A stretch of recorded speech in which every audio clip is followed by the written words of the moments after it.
Lizzie Harrison for Card Player TV, reporting from the PokerStars.com European Poker Tour Grand Final.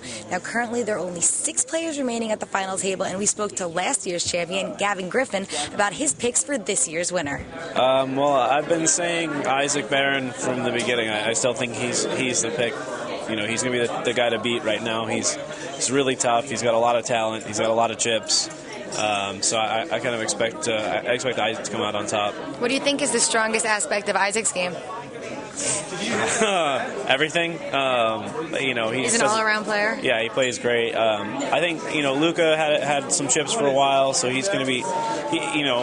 Luca's been at I don't know, 45 EPT final tables or something like that. This is ninth cash. Yeah, I mean, it's ridiculous. So, I mean, Luca's always a threat in the EPT event, so look for him to do well, but I really do think that Isaac's got to be the favorite right now. Are you rooting for Luca because he's a fellow Team PokerStars pro? Well, yeah, of course. Luca's a great guy. He's super nice, and he's the thing I like about Luca is he's always so well dressed and looks so good. Very suave and chic. I'm always wearing a t-shirt and jeans, and I woke up to Luca and he's wearing a $2,000 suit, and I'm like, oh, great. I feel like an idiot. But yeah, Luca's great. I've never actually played with him before, so I don't even know. I have no idea how he plays. But he's there all the time in these EPT events, so he's got to be doing something right.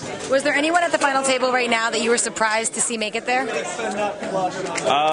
Not really. I mean, I don't know a whole lot of the guys. I know Isaac. I played with Glenn a little bit, and I know Luca, but I don't know the other 2 guys, and I don't know. I mean, obviously, Antonio was there. He was the first one to bust out, but Antonio was a threat to make every final table. So nobody, the people I knew, I wasn't at all surprised that they were there, and I don't know the other guys, so I can't say whether I was surprised or not. Isaac Barron just hasn't been getting any cards.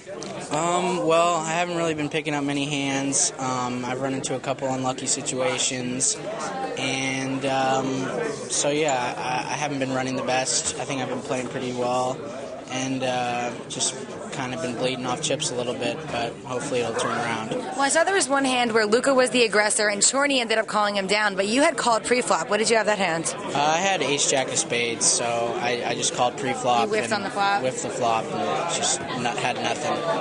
So have you picked up anything on the other players now that you've been playing for quite a few hours? Yeah, I think Glenn is playing pretty badly. And how so? He's just not playing his hands very well. He's just, I mean, the hand where he flopped a flush and I flopped a lower flush, I mean, it's just ridiculous not to bust me there.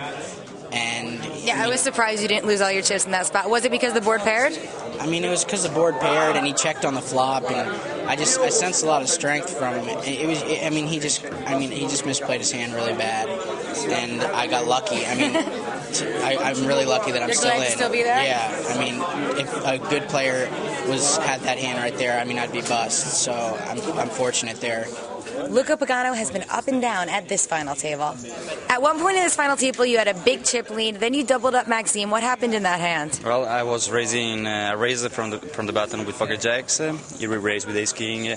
The coin flip situation. Obviously, the same situation. I mean, if you want to win a tournament, you have to pass through this hand. There's nothing. I mean, you can be the better or the worst player at the table, but if you want to win it, you have to be lucky. Yeah, at least once or twice.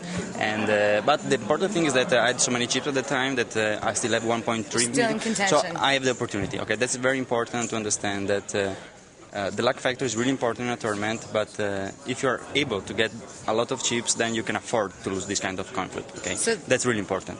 For live updates, chip counts, photos, and videos, you can rely on CardPlayer.com. I'm Lizzie Harrison for Card Player TV, and I'll be back later with more interviews.